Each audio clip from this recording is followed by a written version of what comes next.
I'm finally happy that I'm out. I was released last evening. Officials from the Ministry of Health came in abruptly and said, you can pack your bags and go. And it was all rushed up. They said, oh no, you just go, just leave. There is a car outside, or if you have your own means, you can leave. Nevertheless, I'm happy that if they realized their mistake and decided to let us go, yeah, that's good. Although a number of my colleagues are still there. But before I get to that, I must thank you for all the support.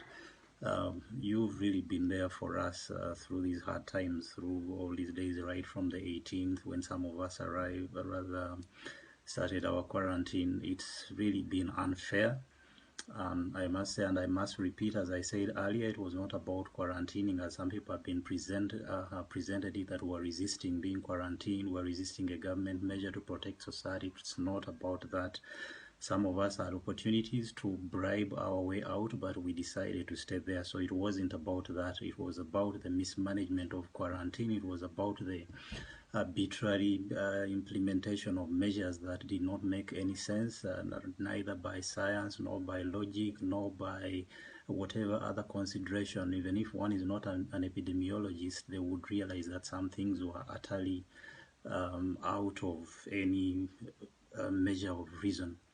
So if they realize and decided to correct that, they should correct it fully by even releasing those other people who are still held there at Arch Apartments, because even the reasons that are being given, for example, they say that there is a lady that was found positive, the last case that they mentioned, for which they were going to hold us for 14 more days. This case is a curious one because the last case to be read out of a positive person in Uganda was of a lady that traveled from China on the 21st.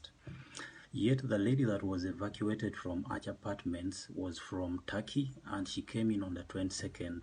I've not heard of any case of the last ones of a lady that was coming from Turkey that had arrived from the 22nd. I think anyone can challenge me on that. If there is any such a case, then maybe we can understand that the one that was being reported to have been evacuated from Arch Apartments was indeed a case among the 53 that have been recorded in Uganda so far. So it's one of the reasons why this is being questioned, and some of my colleagues who are there are still on hunger strike, because this is found to be unfair, found to be arbitrary, and it seems to indicate that there could be other vested interests.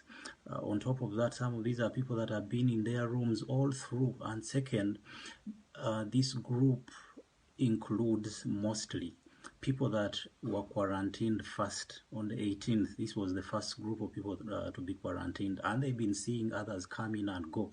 So many other people have been quarantined ever since, and they've left. Even the first case of a Ugandan to be found positive, it was reported when we were in quarantine already, and we've heard that those ones are also going to be released. So if the ones that have been found positive are also being released, yet the negative ones who have been tested, it's 3 times now, 3 tests. When I left yesterday, I had just been tested, which is also a strange thing that immediately after being tested, then I was released. So what was that test for? The third one that was being done, which I consider this to be a wastage. They say that these tests are expensive. They say that each costs about $75. So if each test is $75 and some are being wasted like that, I don't really understand what the motive behind the whole thing is. Why would I be released after being tested the 3rd time and without showing me the results, if the doubts that I could have been positive were the basis of my being held there?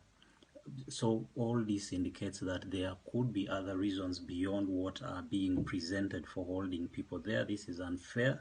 This is affecting people terribly psychologically. Most of the people there are traumatized, and I don't think this is how we encourage other Ugandans.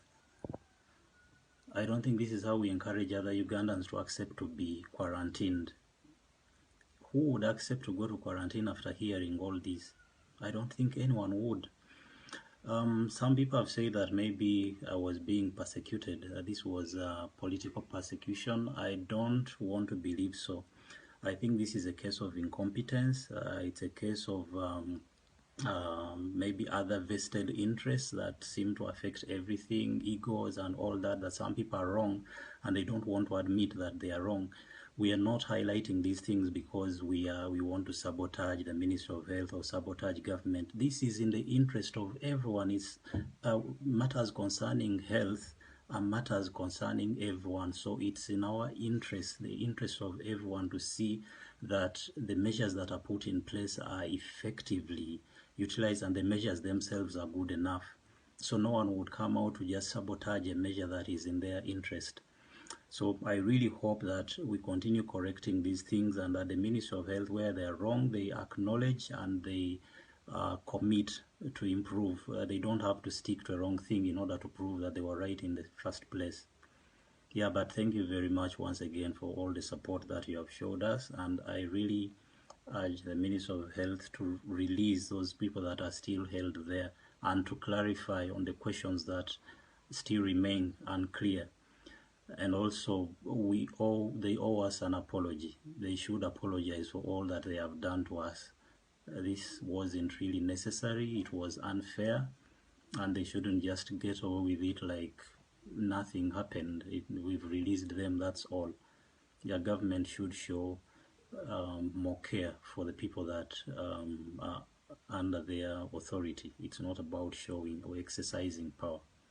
Yeah, but in all this, we should all join hands to see that the measures in place work better and that they are not abused. Thank you.